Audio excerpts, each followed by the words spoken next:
Большая часть проверок бизнеса должна проходить в дистанционном режиме. Такое поручение дал глава Чувашии на совещании в Доме правительства.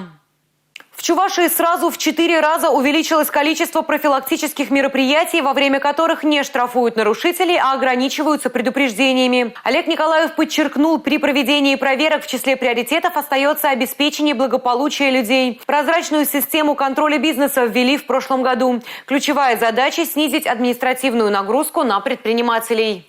В Чувашской республике всего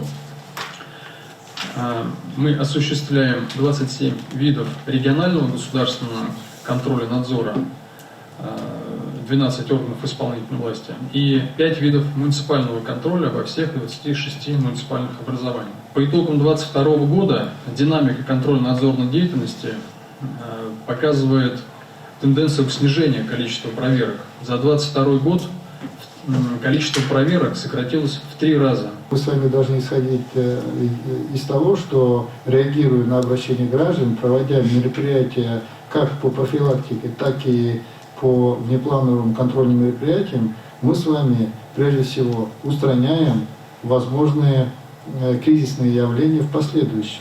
Хотел бы обратить внимание на то, чтобы мы с вами соотносили количество проводимых мероприятий с обращениями граждан, в том числе через инцидент-менеджмент.